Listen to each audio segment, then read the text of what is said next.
on the Texas A&M Sports Network from Learfield. Welcome to the Aggie Football Hour, brought to you by Capital Farm Credit, a leader in agricultural financing. Also brought to you in part by Coors Light, Mountain Cold Refreshment. Choose chill. Celebrate responsibly. Rudy's Country Store and Barbecue. Visit rudys.com to find real Texas barbecue near you. Twisted Tea, hard iced tea for the 12th man. Please drink responsibly. Blue Cross and Blue Shield of Texas. Through it all. And by Capital Farm Credit. Together, we're better. Now, the Aggie Football Hour, brought to you by Capital Farm Credit, a leader in agricultural financing. Here's the voice of the Aggies, Andrew Monaco. We welcome you to Rudy's. It is wonderful to see everyone, and you have done this every week throughout the season. You have showed up, you have shown out, and we thank you so much. This is the final edition of the Aggie Football Hour with Mike Elko, presented by Capital Farm Credit, and it is our first one in the month of December. First one ever. Yeah. First playoff berth, first December radio show. A lot of great firsts. Can't believe it's the last one. Feels like it's gone so quick. It has gone quick, hasn't it? Yeah. As a coach, howdy, by the way. Yeah, howdy. As a coach, you can't wait for the season to start. It does fly, doesn't it? It's like it's a combination of two things. It's like there's a part of it that feels so fast, like it feels like we just started and now the regular season's over and we're getting geared up for postseason play. Then there's a part of you that thinks back to like August and where you were as a team in August, and then that feels like an eternity because you've made so many strides and you've done and accomplished so many things. And so, you kind of feel both ends of it a little bit.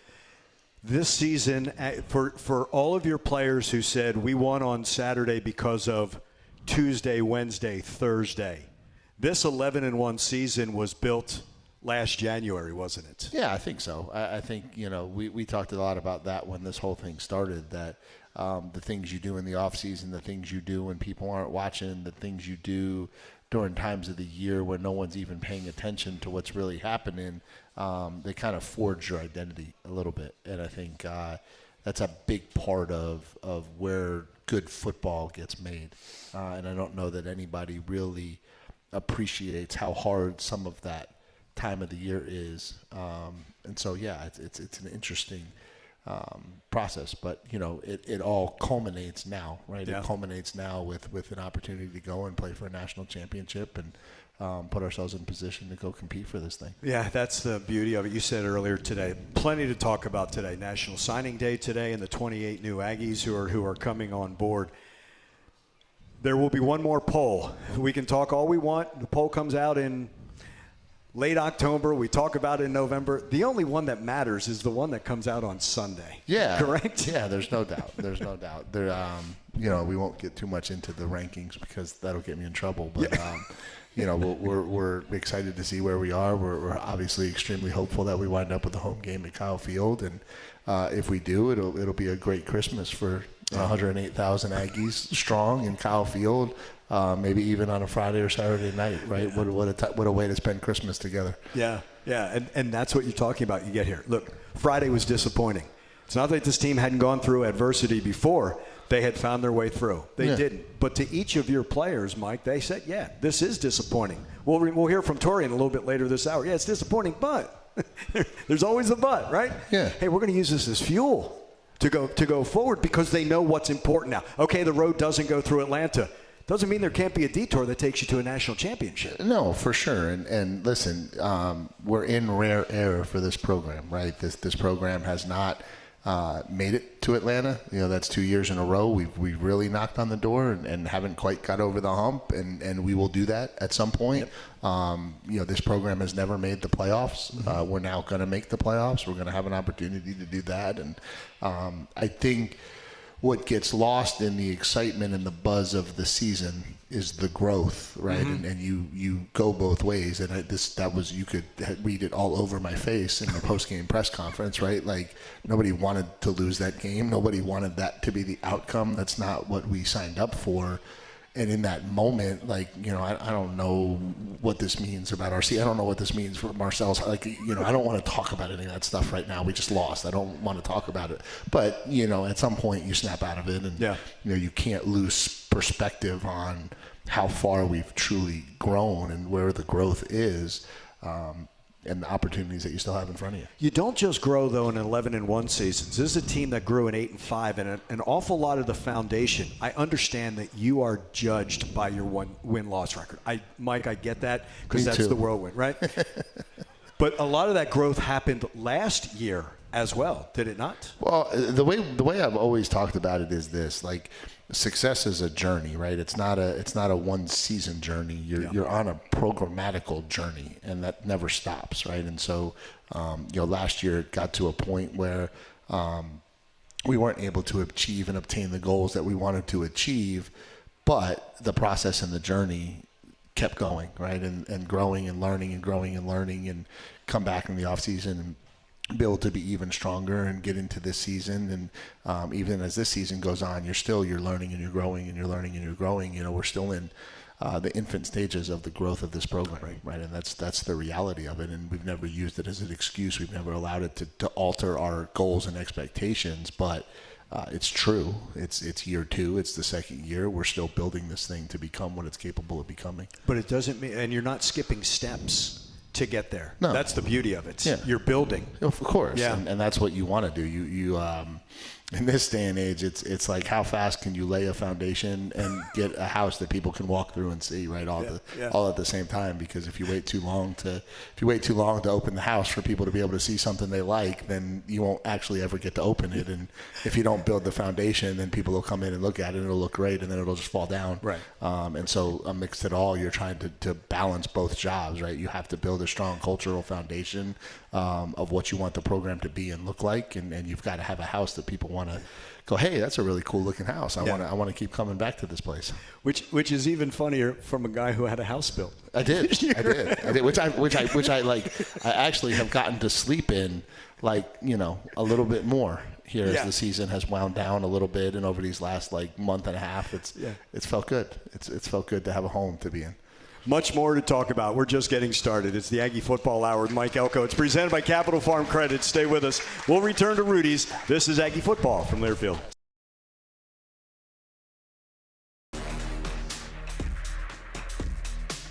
Ags, look out for opportunities this season. Your chance to win Texas A&M prizes from the Texas Lottery. The Texas Lottery proudly supports Texas education, and veterans play the Texas Lottery today. Scratch 'em tickets and gig 'em. We continue. It's the Aggie Football Hour with Mike Elko, and it is presented by Capital Farm Credit.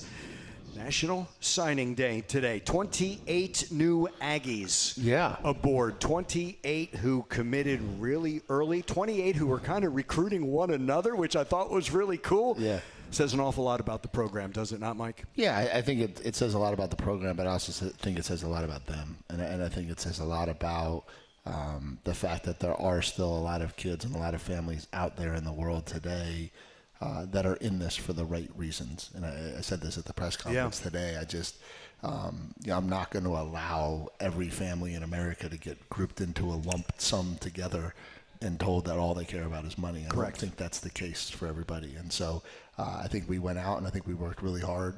Derek and his team. Derek's here again, as always. Thank you, Derek. But give Derek a round of applause. Yeah, please. Derek should be home sleeping right now. If there's anybody who should be home sleeping after everything we just went through, it should be Derek Miller, and he's here at the radio show, and so we appreciate him always. He's a behind-the-scenes guy. Yeah. Right? Yeah. But the way I say that, he wants no.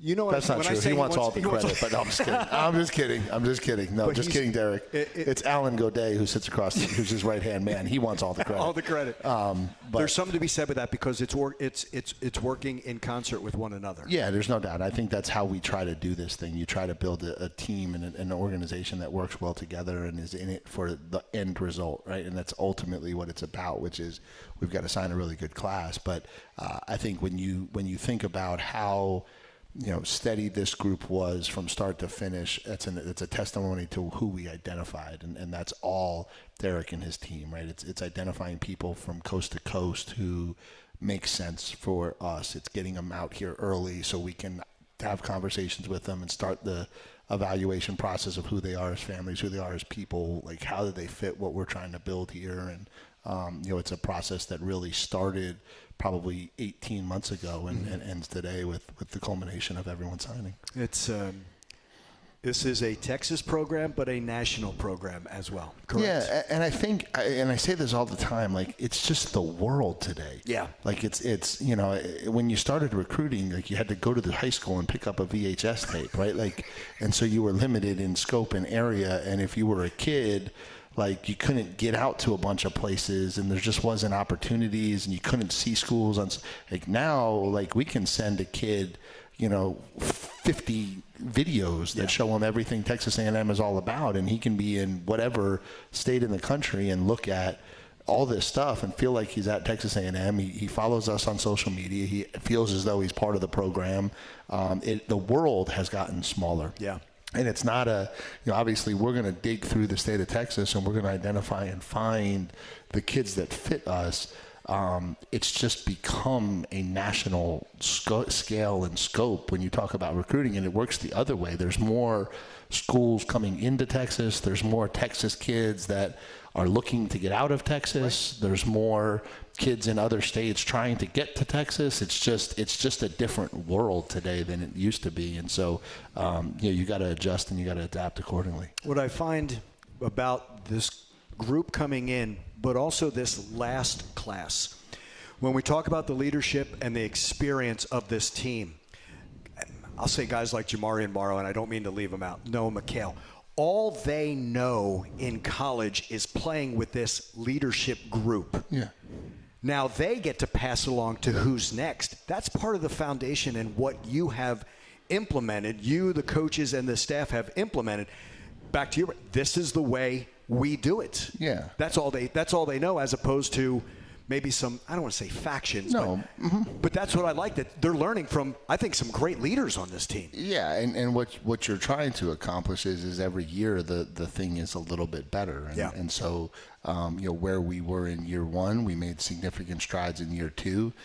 That rubs off on people, which hopefully means year three is better, and all the kids who come into that culture are like, wow, this is, and then they keep it going, and that's how it all grows. And I think again, we're not a very patient world. That's Correct. Not the world that we live Correct. In. But there is an expectation that we have as a program that we are going to be getting better every year, right? And that may not always be result driven or result oriented, but the expectation is that everything that we do a little bit better the next time around, and that's in every aspect of the program, which is why I come back to, like, we're only in the beginning stages of where ultimately we believe we can get this thing to. Right. So a lot of people, one thing that you were adamant about, you wanted to get those recruits on campus on a Saturday at Kyle Field. No more imagine 100,000 people in here. Right. They saw and experienced and felt 100,000. Correct. That was important to you. Yeah, and like when you go through the class, the amount of those kids that were in games last fall in Kyle Field, like it's you're always a year ahead in that regard, and I think that's where we have sped up the tempo and the timing of this thing. Is we didn't have a ton of 2026 recruits on campus this fall that weren't Aggies already. There's a couple that you're still talking to and trying to entertain, but for the most part, this fall was about next signing day. Yes. This group, I think about, the one who always jumps into my mind is, I'm pretty sure Brandon Arrington was at like 4 games last fall. And so you wonder, like, how does a 5-star kid from San Diego choose the Aggies and stay committed to the Aggies and stay solid to the Aggies? Like, a big part of it is he came to some of the games last year and was like, this is where I want to be. Like, I want to play here. Like, there's nothing you can say. There's no amount of money. There's like, this is where I want to be. This is the people I want to be around.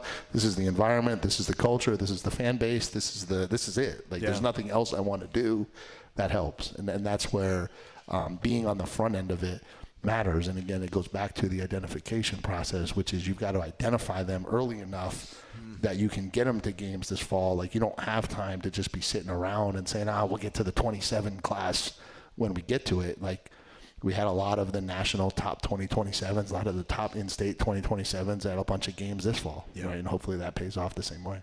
I just want you to know that Carol's checked in. Hey, Carol. Yeah, she's in. Tampa, Buffalo, Hesperia, California, and Kinston, North Carolina. That's from outside. Susie is watching from Reed Arena. Right, that one. So Susie, we got to talk about this one. Susie.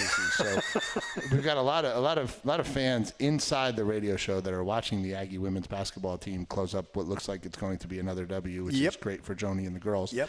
But Susie is at the basketball game watching the radio show, so we have some crisscross going on here a little bit. So it's a little interesting. Is that meta? Is that what meta means? I don't know if I have that correct. Yeah, no, I'm not sure. It's your but world. Thank you, Susie. Big words. Sure, big words go to the radio broadcast. I'm going to go with that. I'm just the football coach. New Braunfels, Corinth, Austin, Hallettsville, Malakoff, Gonzales, Horseshoe Bay, Madisonville. We always and John's checking in from Bryce Anderson country. Oh, okay. John says, yeah. So that's in the Beaumont area. Yeah, I got that. I thought so. Yeah, I thought you knew that. Much more of the Aggie Football Hour with Mike Elko. It's presented by Capital Farm Credit. Stay with us. This is Aggie Football from Learfield.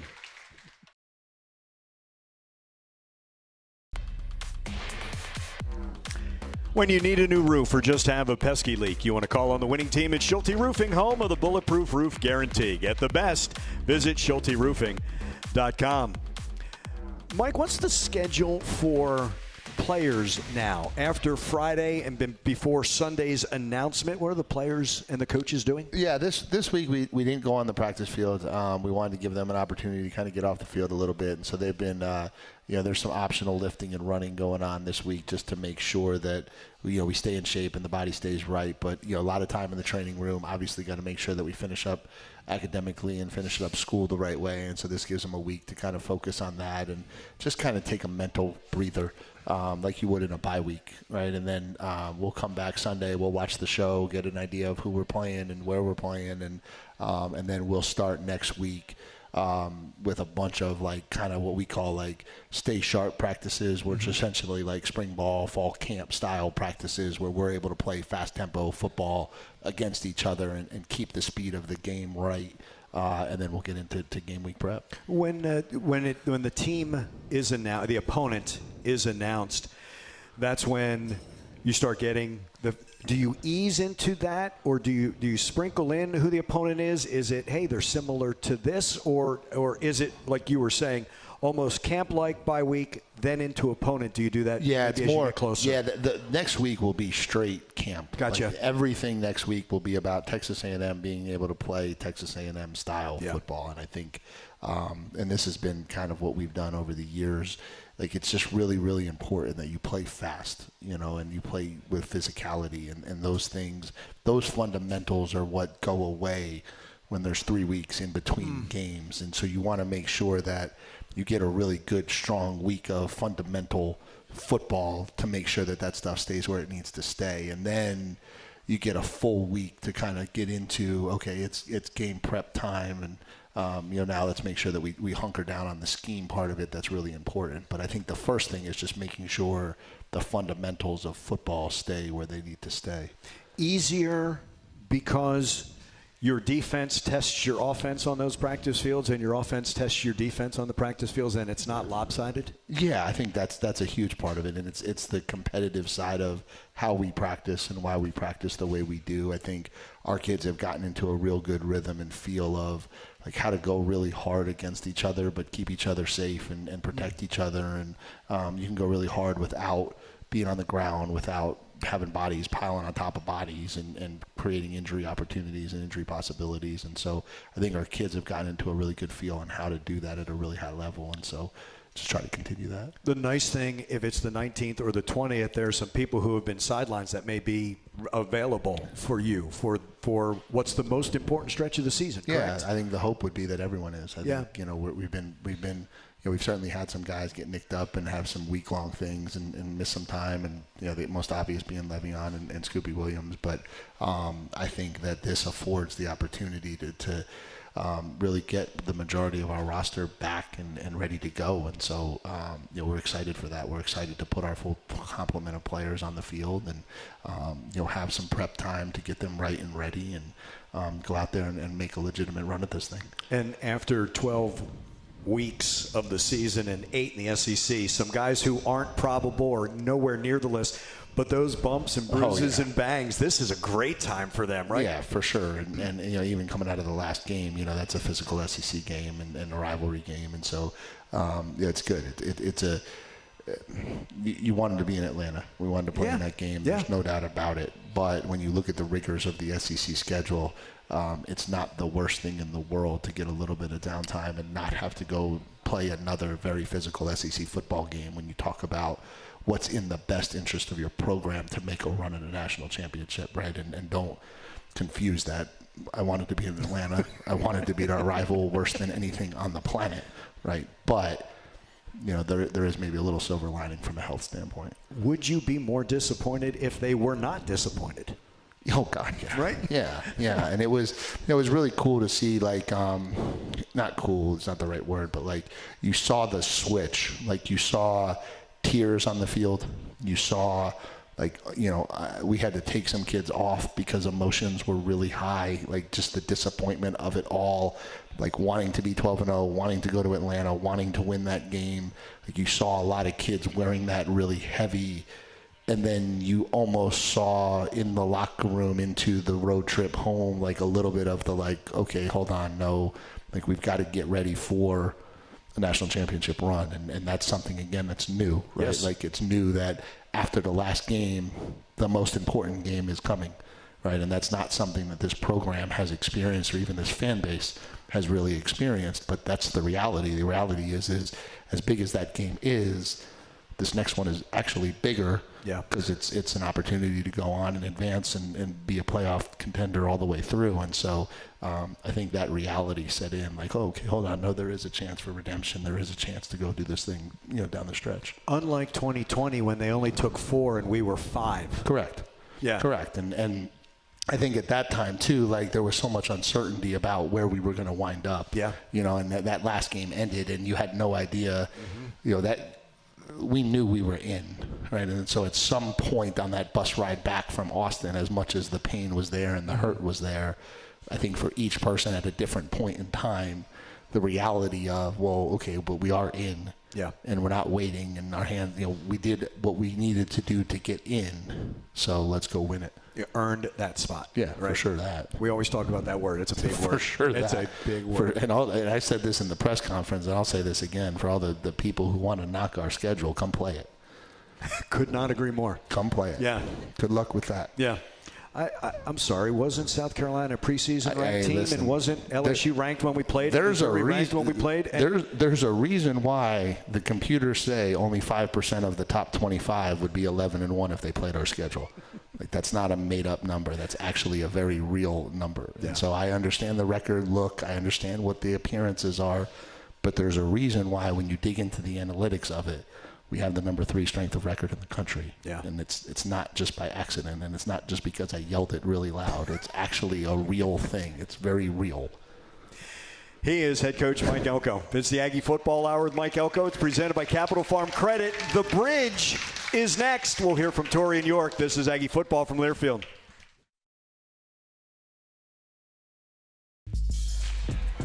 Checking in from Wildwood, Missouri, Phoenix, Arizona, Pine Island, Minnesota, from Lucas, San Antonio, Longview, Alice, Magnolia, and Chef. I see you. Couldn't make it because it's a work day. You're always working, Chef, and you got that beautiful family of yours as well. Time for the Bridge, and it's brought to you by Capital Farm Credit. Capital Farm Credit, the largest agricultural lender in Texas. Capital Farm Credit, together, we're better. Best thing I heard. Tori in York after last Friday in Austin on long memories and a message for the 12th man. You're going to hold on to it for a long time, probably for as long as our playoff run is going on. Obviously, you're not going to harp on this loss, but you got to use it as motivation. You know, remember how it felt to lose, because it's been a long time since we've lost a game, probably since the Vegas Bowl, you know, so it's not a good feeling. Nobody in that locker room is happy right now, but we're good, though. We got a playoff run to go attack, so that's what we're going to go do. Stick with us now. It ain't time to fold. We got y'all. Don't worry. We got y'all. There's a reason he's a captain, absolute reason why he is a leader. Texas Farm Bureau Insurance wants to give you a VIP Aggie basketball fan experience this year. Go to 12man.com/maroon contest and register. One winner and a guest will receive game tickets, a VIP tour of Reed Arena, and you'll be recognized on the video board during the game. Register today, 12man.com/maroon contest. Texas Farm Bureau Insurance is a proud partner of Texas A&M Athletics. More of the Aggie Football Hour with Mike Elko. It's presented by Capital Farm Credit. We return to Rudy's. This is Aggie Football from Learfield.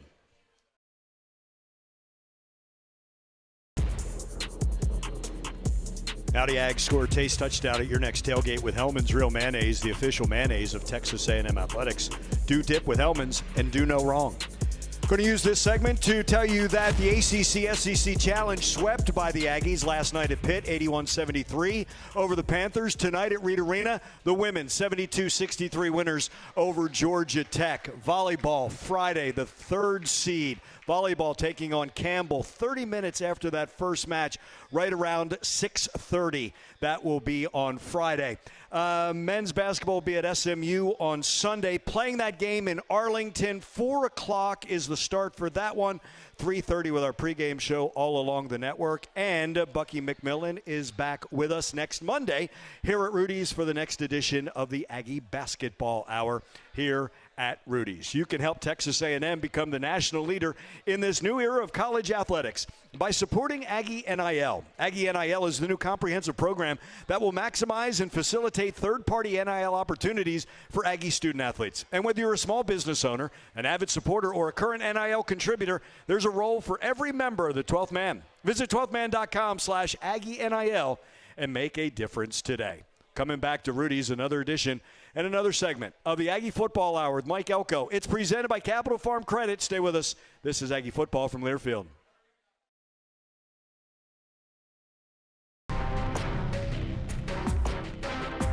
Rudy's is a proud sponsor of Aggie Football. Be sure to stop by your local Rudy's or Rudy's.com for some real Texas barbecue. Enjoy 100% oak smoked meats, delicious sides, and Rudy's signature sauce. Yeah, Mike knows. Coach knows when I need him back because, as he said, he's figured it out. He knows when I speak slower. He knows I'm killing time for him. Once again, what has started last year and all through this year, he gets a chance to go out and meet everybody. That's why we have the bridge, so you can hear the best things that I heard. But I knew in that last segment, because I wanted to give a 12th man update, A&M Athletics, I was reading the copy a lot faster, so you knew I wasn't asking for you to come back. Yeah, I figured that out. Like I kind of had a hit, but then I heard you start talking slow, and once you started talking slow, I knew I was in trouble. That's like caught your eye. It's like the bat signal. That's exactly what it is. As you sign that, more check-ins real quick. Melbourne, Florida has checked in. Bentonville, Arkansas, Aledo, Lago Vista has checked in, as they have all season long. And before that gets lost, Kevin Menchow is our engineer, another guy, loves to be behind the scenes very much. None of this is done without him. He's our engineer. My thanks to him. Tony O'Neill, who's the producer of Aggie Football in the Learfield Studios. So get that in just in case I run out of time. Yeah, thank you. Thank you for a great year, guys. It's been fun. This has been a blast. This is everybody I think knows this. It was during a coach's night, and someone didn't know how to ask you a question about last November. And you stood at that podium and you said, look, ask me the question. I'm going to give you an answer. That's always the rule. That is how you live. That's always the rule.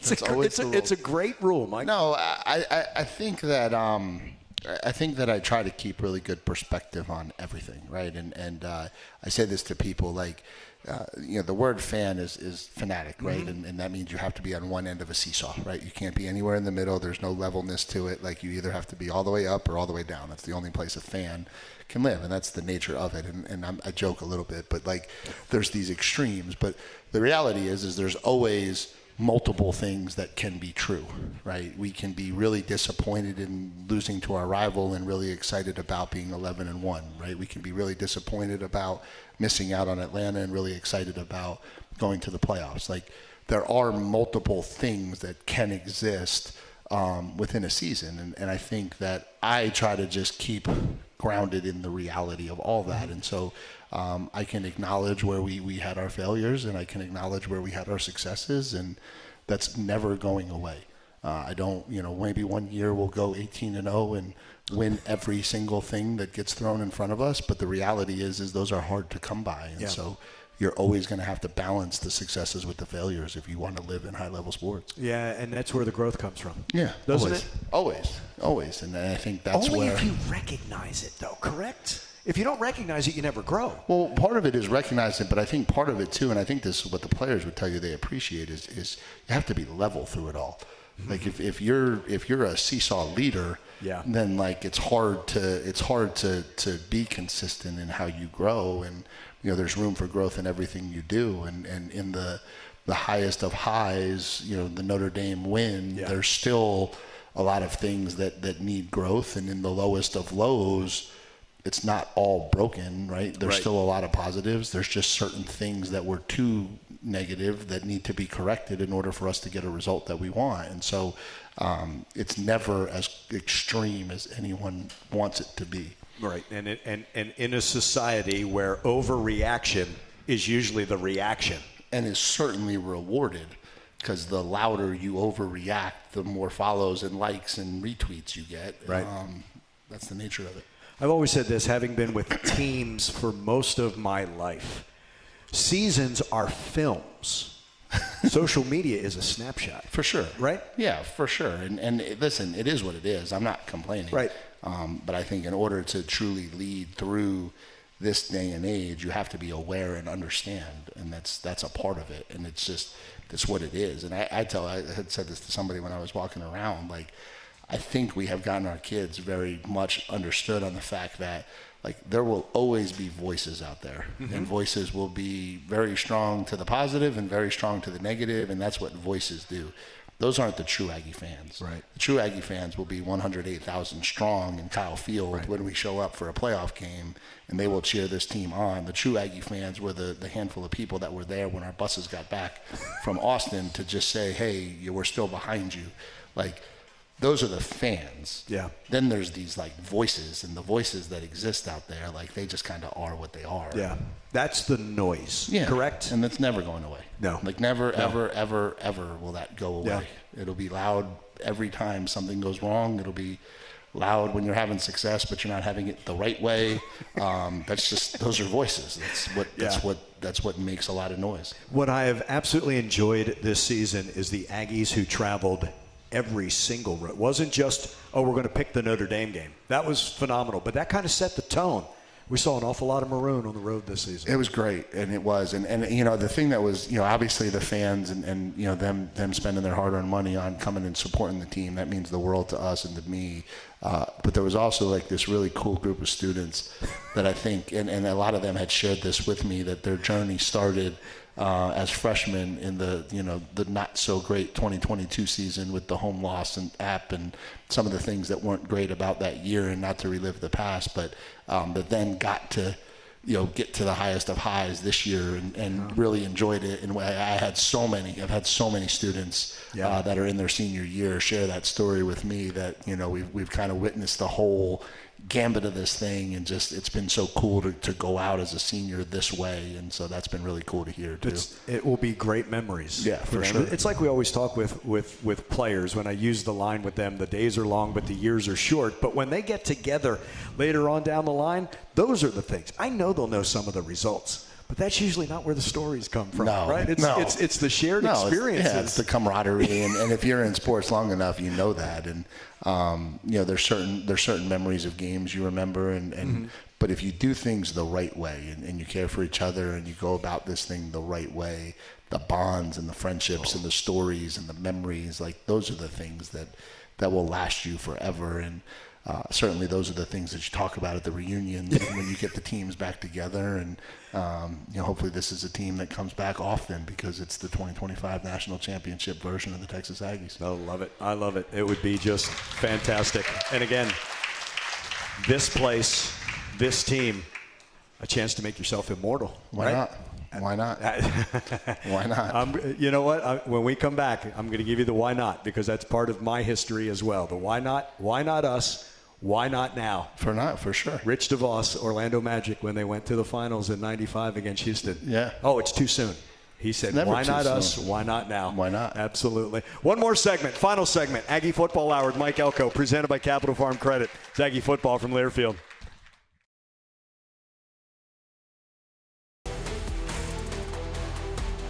Wrapping up this edition, the Aggie Football Hour with Mike Elko is presented by Capital Farm Credit. What we put up on the desk is our friend Ryan Price is here.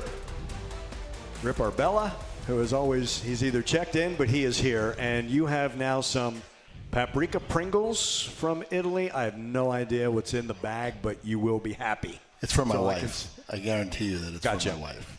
You know why? Because everything's for my wife. Absolutely. I learned that lesson years ago. Smart. I don't even know where she went. Man. She's holding a baby somewhere. That's usually right. Does she have a baby? No baby. Son. Okay. Yeah. All right. Yeah. Ryan. First time. His generosity has been outstanding. Hey, as this is our last segment, I can't thank. This became an event on Wednesday night. Now, a lot of it is because how your team played. But I think it was you. I continue to come back. Should I ask for a raise, Mike? Well, that's on you. Okay. It's not all about money. Andrew. Would you mind representing me? I will. Okay. I will. I don't know how much money I'll get you, but no. To just double down on that, thank you to everybody who came out this year. Thank you for all of the support. Thank you for all of the people who made this radio show something really, really cool and really special this year. To watch it build week after week. But I've loved, and the reason why we did the bridge was so that you could see everybody. Yeah. And by doing that, and it wasn't hey, look at Mike seeing everybody. Look at me. It was an excellent opportunity. I love how more students came out. It was great. For all of this. I will say the regulars who are here, and we can't do it without them. But it is the right way to end. And so as this thing grew and exploded, and it was really cool, but now that you get like a week and a half from the last one, and it's just back to this is the group that I really appreciate. This is the group that's here every single Wednesday. This is the group that is here win or lose. And, this is the group that means the most to us. And so thank you all for everybody who's here tonight and just everybody who comes out here every week for the show. May I also shout out that your staff has been here every week as well. And they are. I love that. They are. I have tried to convince them that I'm capable of managing and doing this without help and support, but they don't believe it. And they're probably right, to be honest with you. I probably would not. That's fair also. That's very fair. But So my last question for you for this show is when the Aggies find out their opponents and you play, will it be a line of scrimmage game?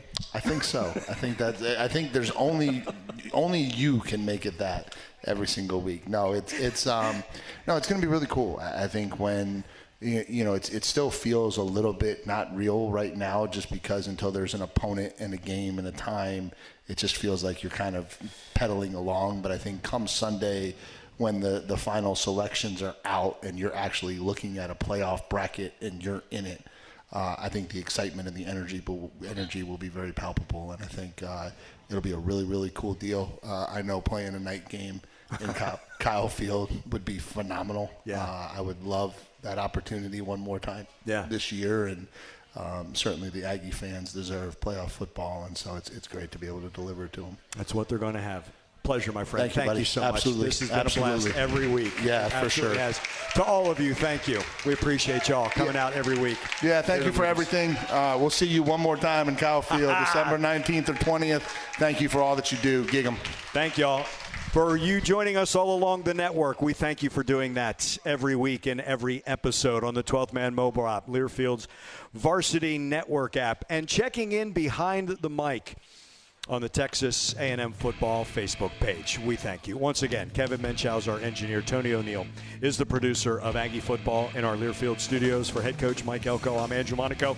We thank you so much for joining us. It's been a fantastic season of the Aggie Football Hour with Mike Elko, presented by Capital Farm Credit.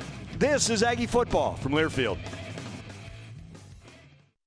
You've been listening to the Aggie Football Hour, brought to you by Capital Farm Credit, a leader in agricultural financing. Also brought to you in part by Coors Light, Mountain Cold Refreshment. Choose chill. Celebrate responsibly. Rudy's Country Store and Barbecue.